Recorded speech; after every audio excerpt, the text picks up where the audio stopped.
Hold on, let's see. I might have to click go live. Now it says you're live. Let's see. Well, I can see Travis live. That On helps. Facebook? No, I'm trying to get it on. There we go. I've got it on Zoom. Oh, there we go. I'm streaming it on YouTube. YouTube? Oh, okay. Because I'm on Zoom. Yeah, check your audio on your computer behind you, Travis. You might Hey, want to mute Sherry. it. Yep, we got it. Yeah, if you got a dual screen setup going, it's going to go to whichever audio. Normally, you know, you're going to have an issue with audio. You got to turn them both up, figure out which one's got the audio. Sherry, how you doing? I'm doing fine. How is everybody? Good. Oh, everybody's doing okay. Yeah. Good, good. I know I am. Glad to see you feeling better, T. Oh, thank you, man. Thank you. Yeah. Yep. I'm here. Good.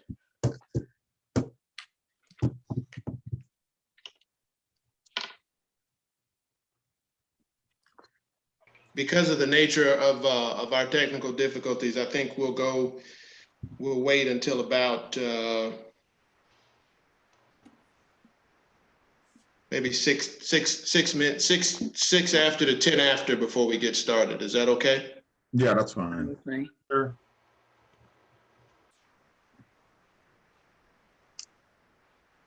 I'll try to give Marcia a call now. Okay.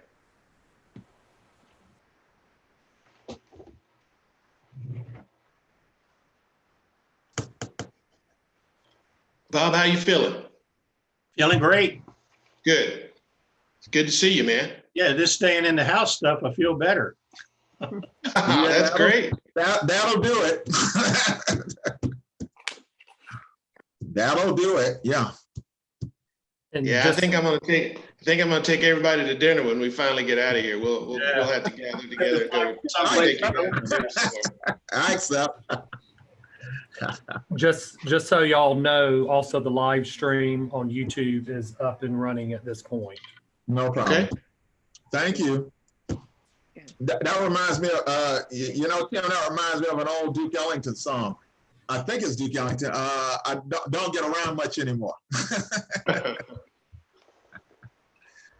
So I'm saying I can relate with Bob. I don't get around much anymore.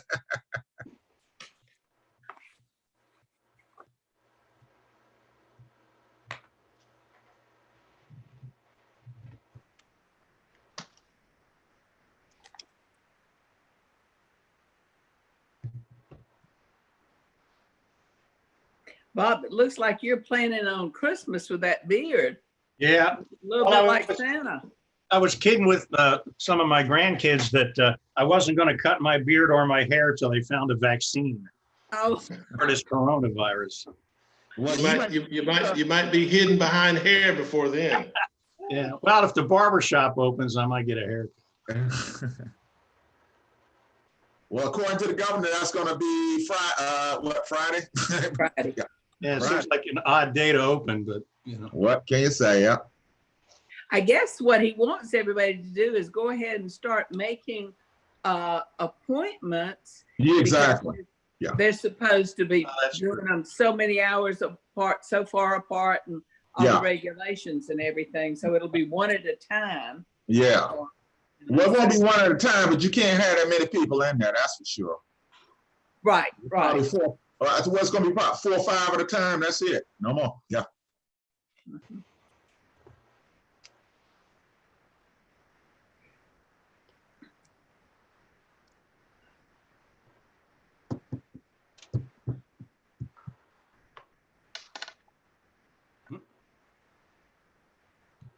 Now, I don't know how those restaurants are going to work.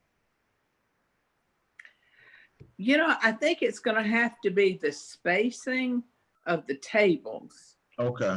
because that's the way I looked and I understood everything has to be 6 feet apart and things like that. So I'm not really as concerned about going out to dinner as I am to just get my hair done, to be honest. That's everybody. I can always do takeout. That's right. And I'm hoping folk will use that option and leave it open for the folk who actually need to be in there eating. Well, that's Hey, Tim. true. Yes, ma'am. Hey, just a quick update. I just spoke with Marcia. She thinks she's having internet problems out in her area, so she's going to call in. She was dialing up her phone right now, so let's give her just a Okay. minute or so, and she should be here. Okay, thank you. Okay.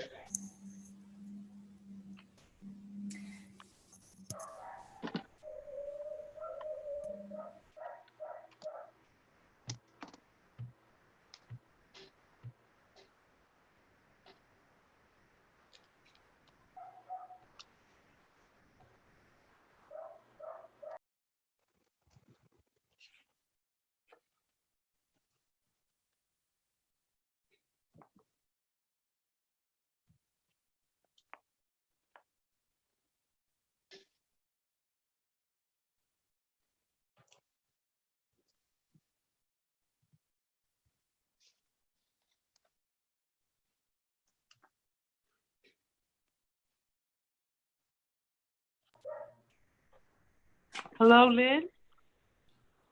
Okay, Hi, it sounds like we have everybody. Yeah. Yeah, I can hear Marcia. Yeah, Marcia, Marcia. can you hear us? Can you hear me? Yes. I Yeah. can hear- Oh, okay, great, thank you. Okay, it would appear that we have all of the board members present and the staff members present, and we certainly appreciate everyone being here and working with us as we work through some of the technical difficulties of trying to hold this meeting in an electronic fashion. But it being 6:08, we're going to go ahead and officially call this meeting of the Augusta-Richmond County Board of Elections to order. We have a very, very light agenda this afternoon. And we'd like to go ahead and get started with item number 2, the approval of the minutes from January 21st, 2020. I move that we approve the minutes of January 23rd, 2020. Second.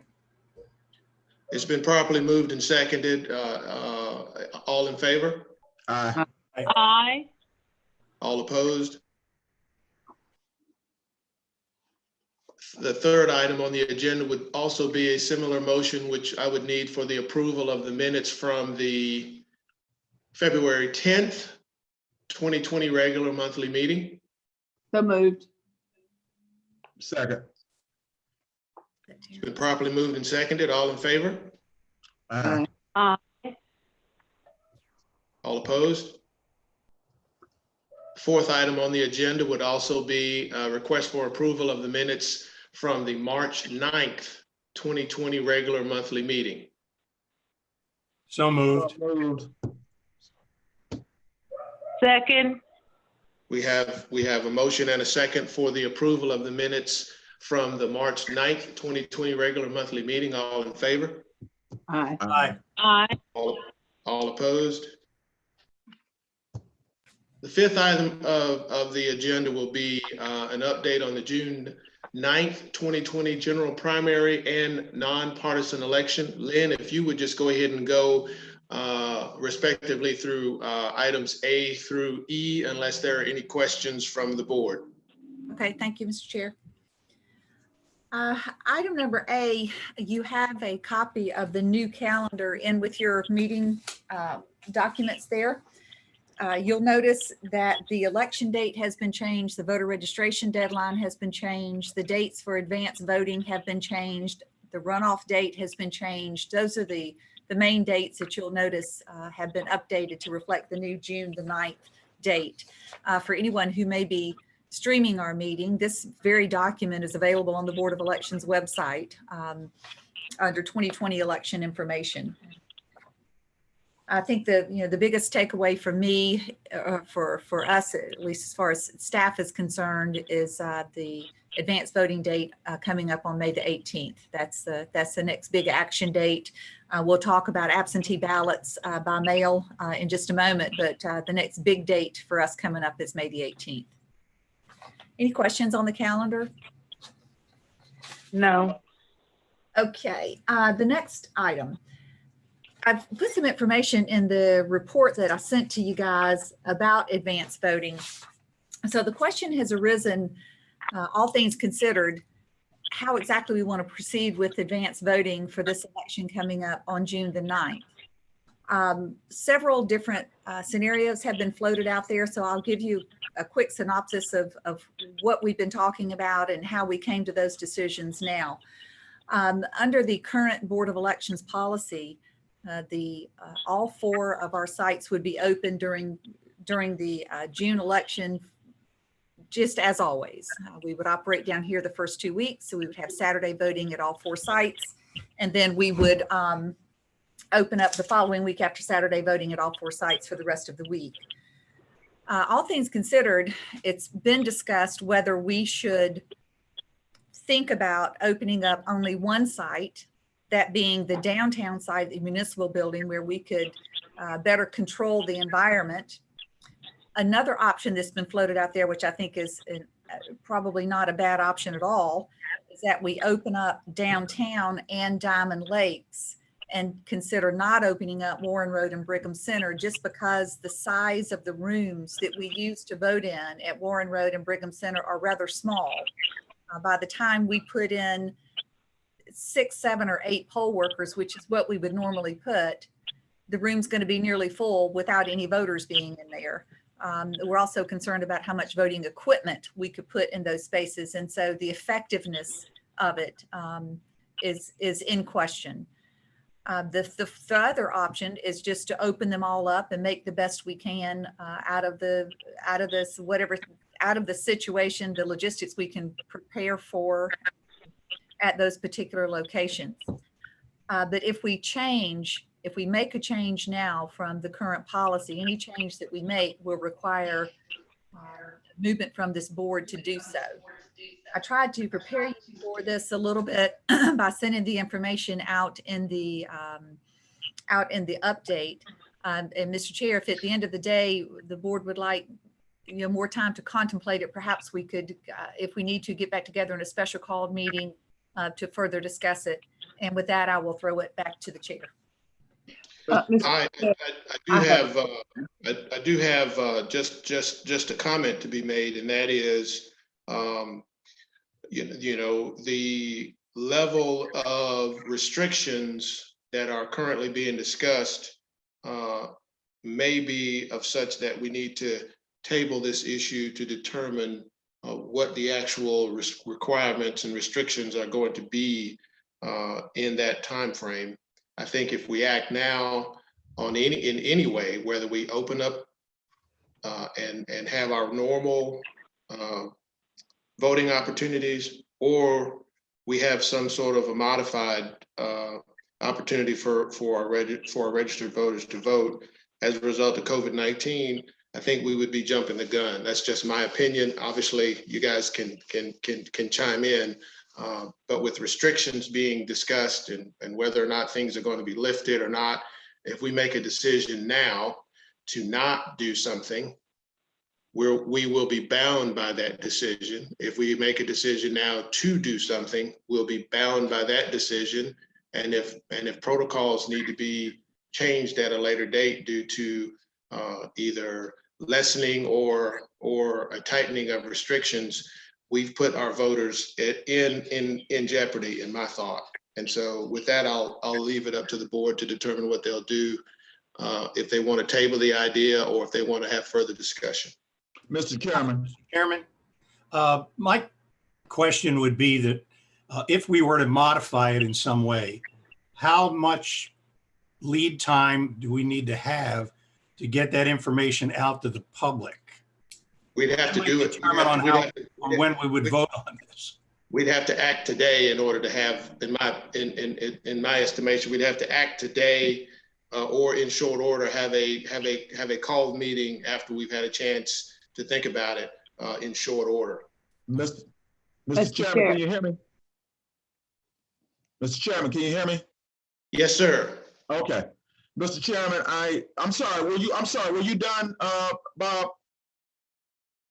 Bob, were you done? Yeah, Bob was done. I'm done. Okay, I'm sorry. Yeah, I didn't want to. The chair recognizes you. The chair recognizes you. Thank you, Mr. Chairman. Mr. Chairman, my concern is this, and it's only one concern. Because of the the general election that will be hopefully occurring in November or thereabouts, I feel it would be incumbent upon us, if at all possible, unless something of dire consequence or facts on the ground that would change that, I think that we probably need to keep all of our sites at full capacity, or at the highest capacity possible, so that we can have a sense again of what we need to expect and what we need to do. If we need to alter it, Mr. Chairman, that would be in order.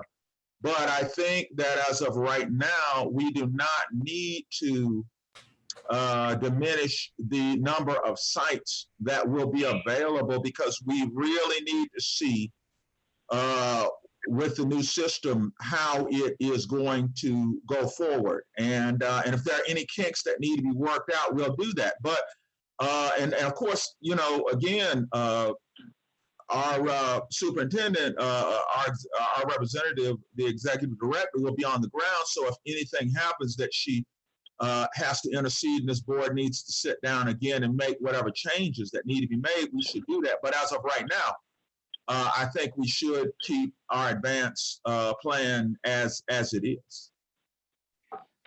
Mr. Chairman, Yes, ma'am.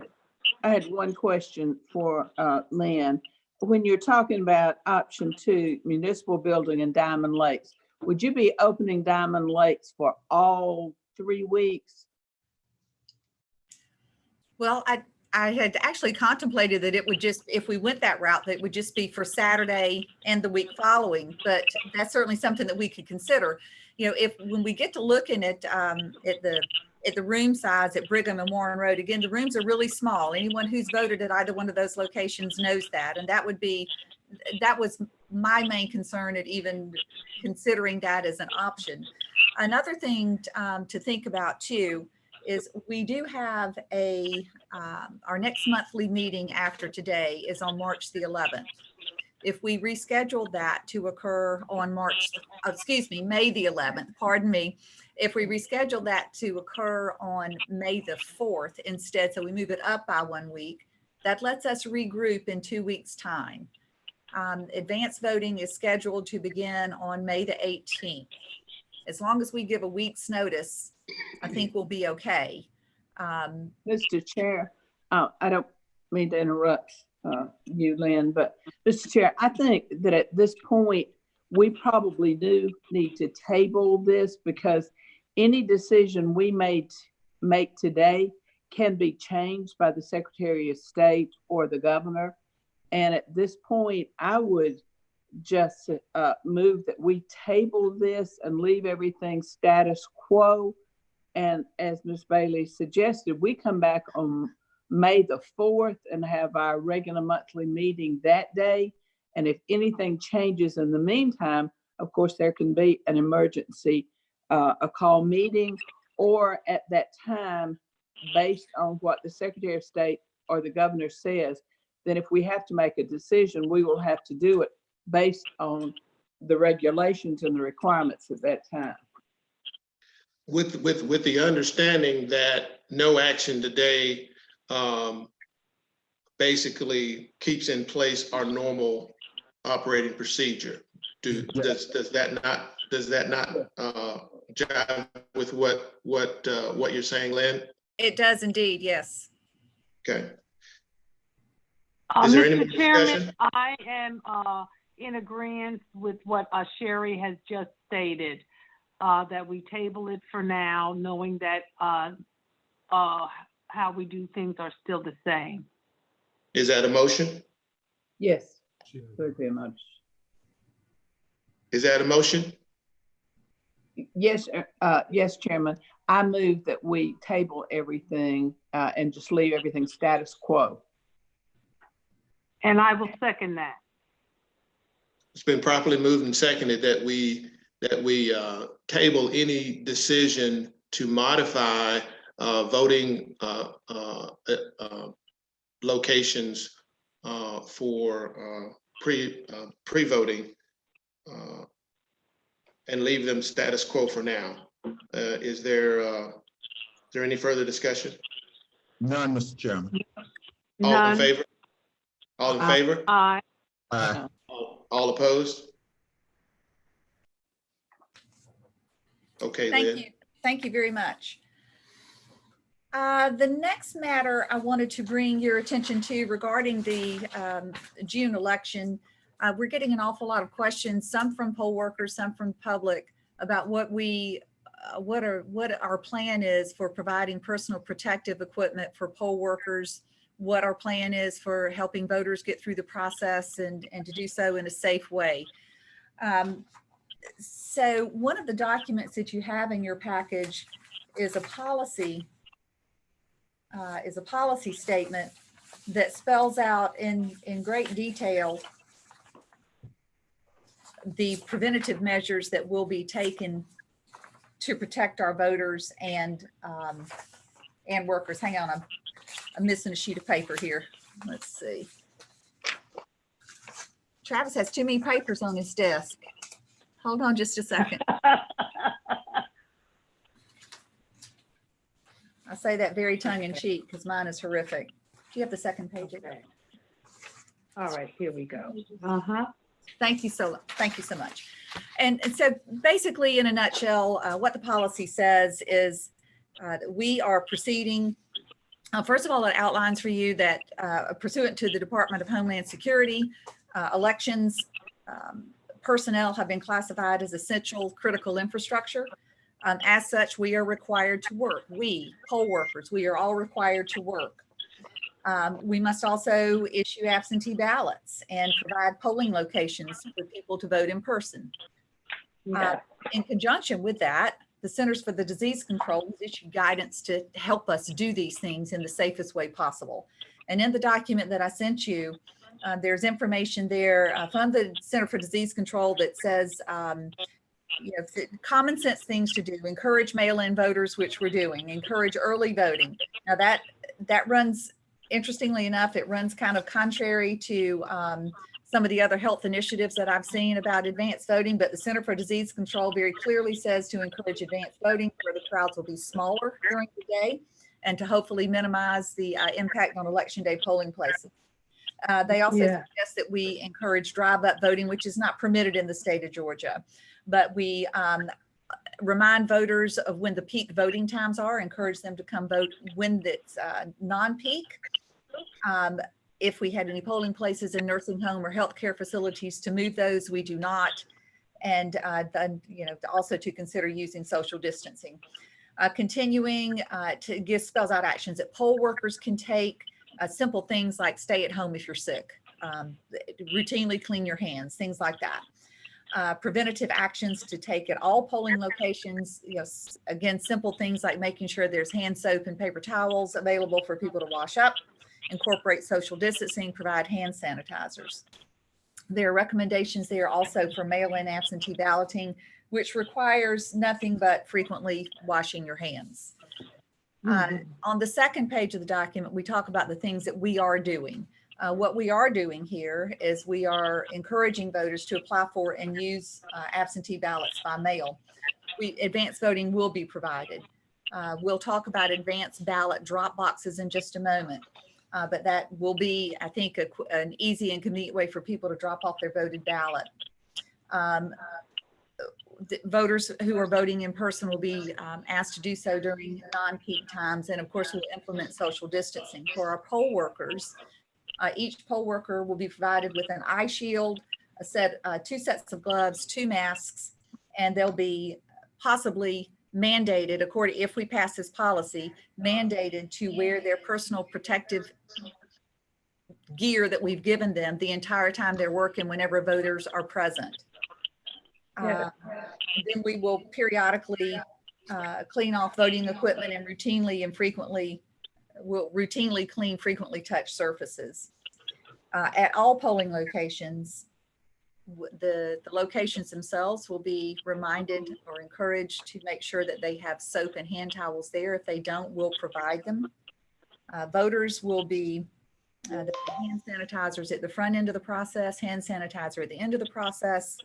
We'll offer each voter a reusable, clean and sanitized stylus to use to touch their to sign their name on the poll pad and to use the electronic equipment. Social distancing, of course.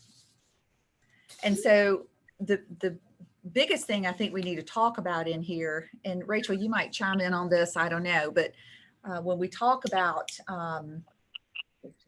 it's been suggested by our emergency management director that anytime a voter comes into a polling place who presents symptoms, that our poll workers should be mandated to use every bit of personal protective equipment that we provide them while they're facilitating voting for a person who presents and is ill.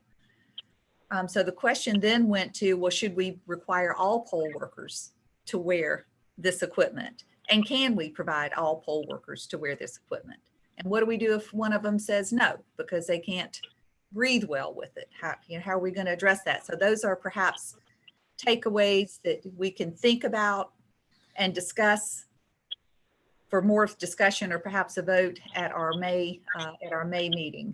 But that is the reason for the document, is to put information out there to the public to see where the board stands on that, to see how voters and our workers will be protected, and what our requirements will be. Mr. Chairman. Yes, sir. Yeah, I do have a question for the director. Basically, what I'd like to know is, and because I didn't see it on there, are we? I know some people are. I don't know if we are, but are we looking at taking temperatures of both staff and perhaps people who may have questions about their exhibiting symptoms before, during, and after the, but definitely before and during the voting period? Would you recommend that, or is that something we've looked at, or no? We have not looked at that, primarily due to the fact of the fact that the equipment's nearly impossible to get. And then I would imagine that there are going to be, when you use those kind of devices, are you then putting yourself in the place of being a physician and deciding, and what do you do if somebody is sick, or you can't tell them they can't come in? Now, a poll worker asks them not to come to work if they're running a fever, but if a voter comes in, you can't say, no, we're not going to help you. Okay. But we do need to make sure that our poll workers are prepared as well as they can be to assist the voter when they come in. Okay. I think I was just curious. I think the key in this situation is to protect the poll workers so that they Yeah. could do the job that they need to do. But putting a poll worker in the position of a healthcare worker without the proper training, I'm not for that at all.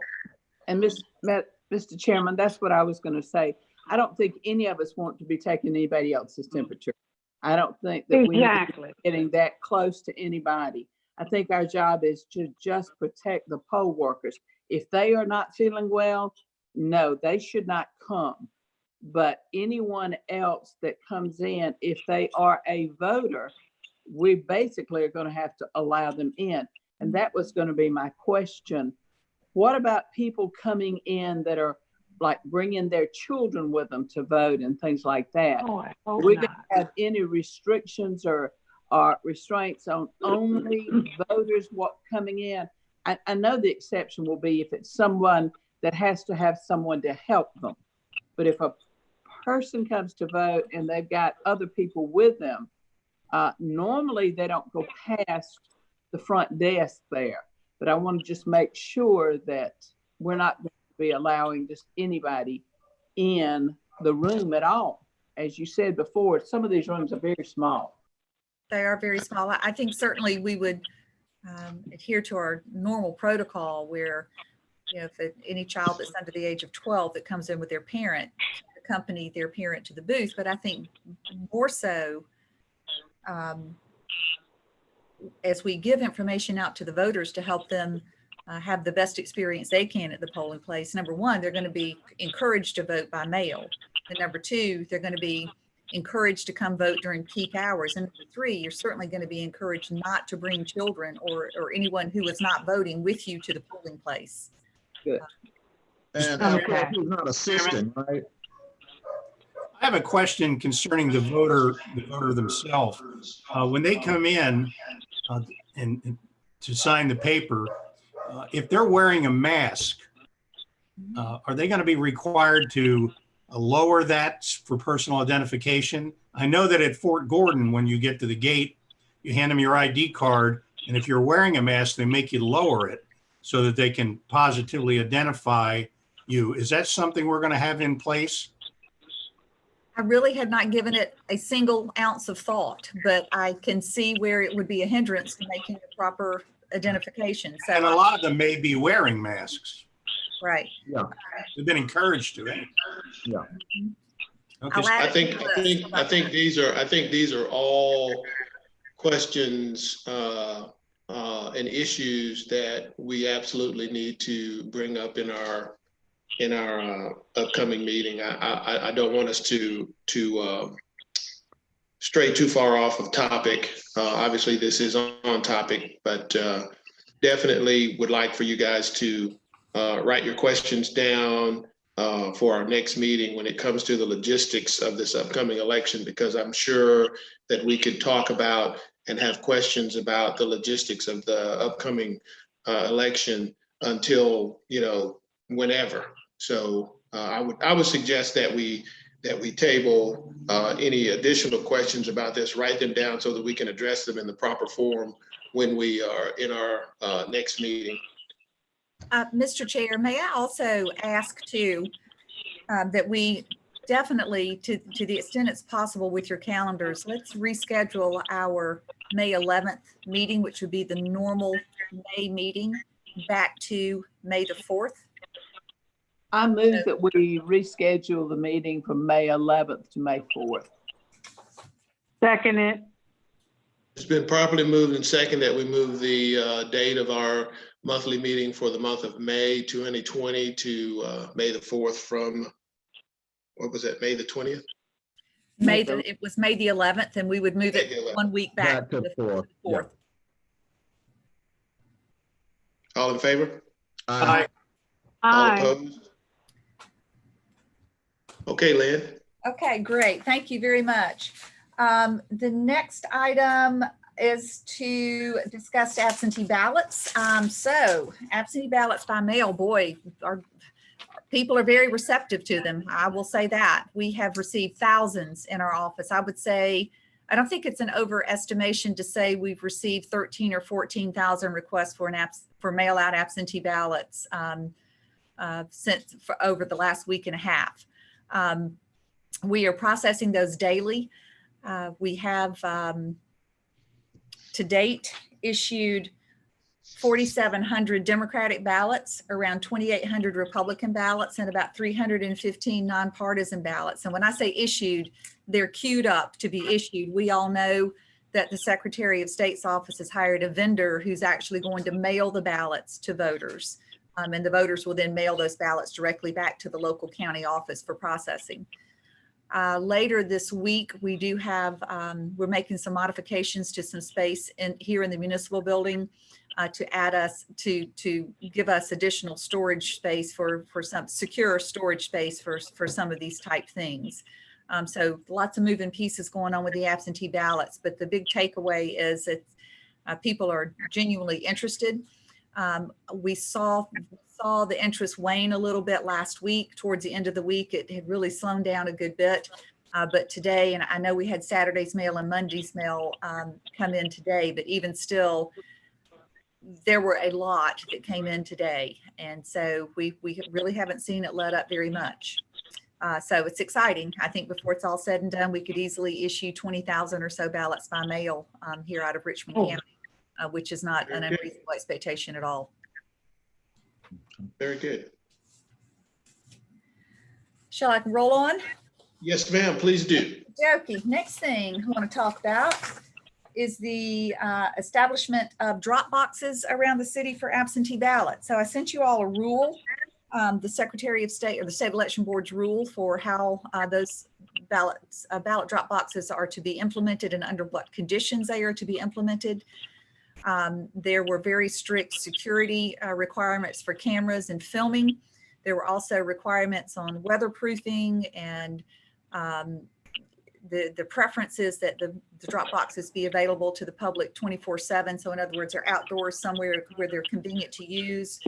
The ballots have to be picked up once every 24 hours, which is also a great, another great security measure. So all those chains of custody and whatnot have been built into the rule.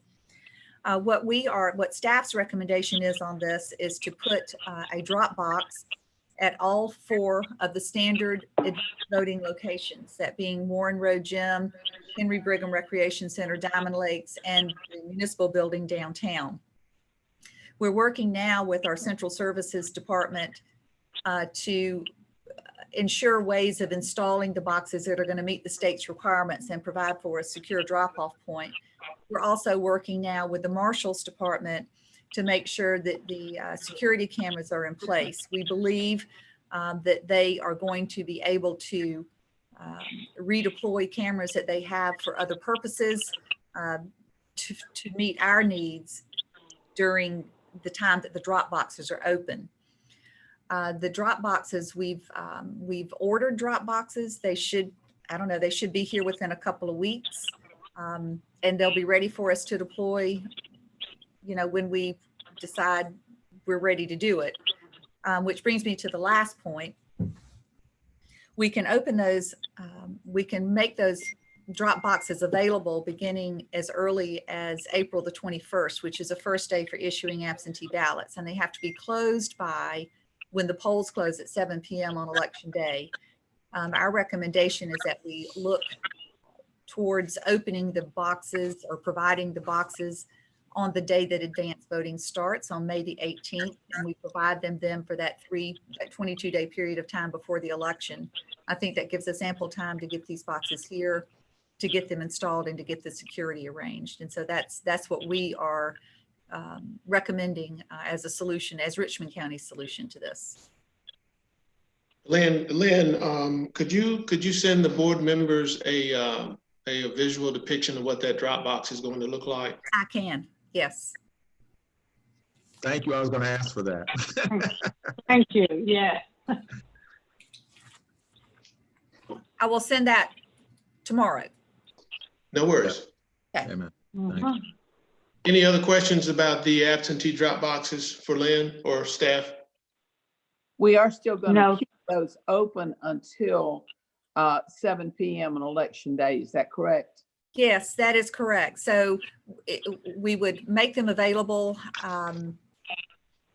we would probably install them the week before advance voting starts on Friday the 18th and leave them available up until 7 p.m.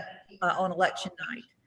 Now, the plan right now is we would check them several times on election day, because it's going to be important for us to know who's turning in absentee ballots and who's voting at the polls and whatnot on election day. But we're giving thought to it, and the plan is all that's coming into focus a little bit better with each day. That was And my, is that chain of custody on those drop boxes is going to follow our normal protocols, correct? Absolutely. In fact, it specifies in the policy that they have to be checked every 24 hours, and it's done two people at the time, just like the chain of custody. When the poll workers leave the polls on election night, they come in twos from the polling place to our facility. So the same would happen with the transport of the ballots back and forth from the drop boxes. well, my concern is. Questions from the board? Yes, my concern is, of course, that somebody they drop their absentee ballot off on election day, and they're not sure about it, and they go in and vote. So that was my only concern about that. Well, I'm not exactly sure of the process, but I imagine it would, any ballots that we receive late in the day, once the vote gets in there from the ballot marking device, you can't walk back from that. That's in the mix. So we would need to make sure that we checked every one of those ballots to make sure that there's not a duplicate vote, to make sure that the person hasn't voted at the polls, in which case we would cancel the written ballot. Yeah. The marked ballot, because it can't have but one ballot. That's right. Correct. One would cancel out the other. Yeah. Right, but my point was, if they dropped it and they weren't sure about it, then they could just go on in and vote. So While they're there, sure. Right. Yep. That was my question. My other question would be, back to just the absentee ballots, do you have any idea how many people we're going to need to work just on the absentee ballots that day? Well, there are things in motion now, Sherry, plans being made for the possibility of extending the time frame that we have to do the upfront preparation work, such as slitting the envelopes and whatnot.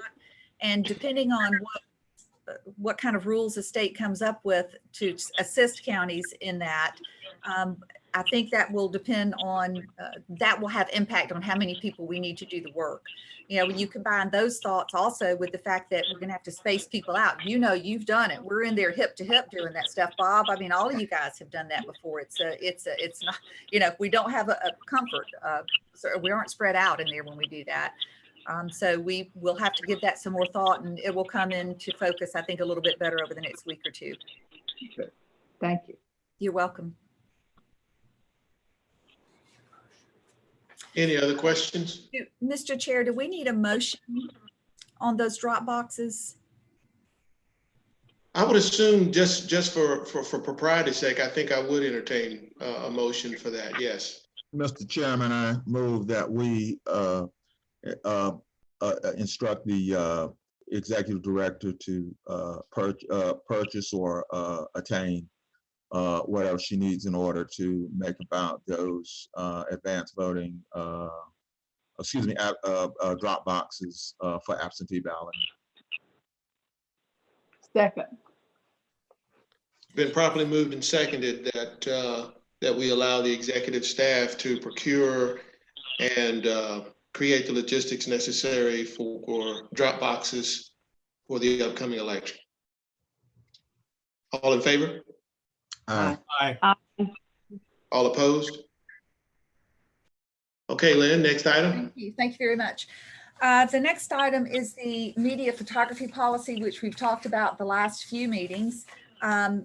Just in some, taking comments from the last two board meetings, it seemed obvious that the board felt it was in the best interest of voter privacy and also spacing within the polling place to follow the strict letter of the law, use our prerogative to just disallow it inside of a polling place while voting is taking place. I also added in the policy the two exceptions that are permitted by law, those being if a poll worker needs to use their phone for official purposes, they can. And if we have a voter who is disabled, who needs to use their personal device for a read back of their paper ballot to verify and review their vote, then they can use that too. Those are the two exceptions spelled out by law. Lastly, I added on there, Sherry, picking up from your comments from the last meeting about the exit polling, that we just generally pay close attention to that, make sure our poll workers are trained well, make sure that we emphasize, across the board, perhaps even using additional type of signage at the polling place to remind people that the exit polling distance is 25 feet away from the building where voting is taking place, or if there's a line that goes outside the building, 25 feet from the last person who's in line. Yeah.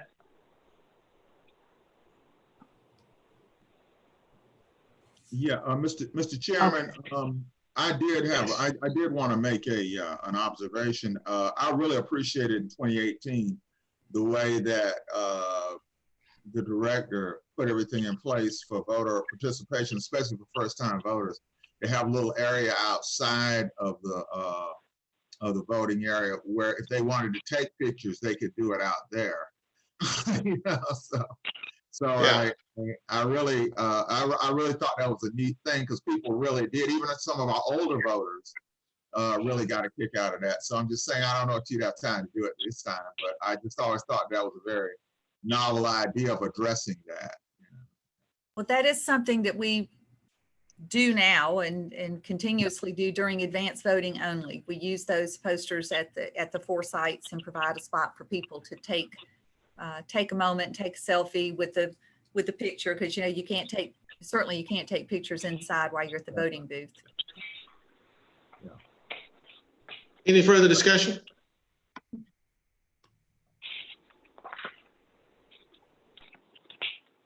Lynn, do you think we need to, it would appear that if we do not have an accepted policy, that we would probably need to vote or have a motion to accept your recommendation for this policy. Is the policy that's in place one that is already in place and we're not making any changes, or are we making enough of a change to it that we would need to take action to accept those changes today? Thank you, Mr. Chair. That's a great question. Currently, we have no policy whatsoever. And so it's taken on a case-by-case basis. If I get a call from a polling place that's exceptionally small, I'll tell the media, no, don't go there. There are other places that would be better served. And so I have my particular places that I typically will divert that type of interest to. So it would be a change in practice if we had a no photography policy, period. I think that if the board opts to go in that direction, that we should take a motion and we should adopt the policy so that we can post it and advertise it so everyone has the same expectation moving forward. Mr. Chair, I move that we accept the director's recommendation of no photography within the polling place, and with all the limitations that she has expressed, such as 25 feet from the door or 25 feet from the last person in line. Second. It's been properly moved and seconded that we accept the recommendation of our staff for photography guidelines and for the adherence to the 25-foot rule. All in favor? Aye. Aye. Aye. All opposed? All right, Lynn. Old business? No, sir, nothing from me. Hearing none. New business? No new business from staff, other than just a reminder that we will now we've changed the date of our May meeting. So I'll get that information out to you guys in writing tomorrow so you can get that on your calendar. Also for staff members, for board members, if you would be kind enough to, prior to that meeting, either have a conversation with Lynn about your questions or submit your questions to her in some form so that they can be addressed at the meeting in the form of actually being on the actual agenda. Thank you, Mr. Chairman. Thank you. There being no old business or new business, I will entertain a motion to adjourn. So moved, Mr. Chairman. Second. Second. Been properly moved and seconded that we adjourn the meeting. All in favor? Aye. Thank you guys for dealing with this weird way of doing business. It's a little odd for me. So I want to thank you all. For us all, Mr. Chairman, for us all. I want to thank the IT department for putting this together for us. I didn't think it was something that needed to be in the minutes, but I do want to thank them for their efforts to help us in this time. I certainly do appreciate it. Mr. Chairman, if I could, Mr. Chairman, I'd like to thank Ms. Bailey for all the outreach that she's done, she and her staff, on our behalf. Well, you're welcome. Thank you. All right, thank you. No doubt. No doubt. All right, look forward to hearing from you, Lynn. Thank you. Good night, everyone. Good night. Good night, everybody. Good night. Good night.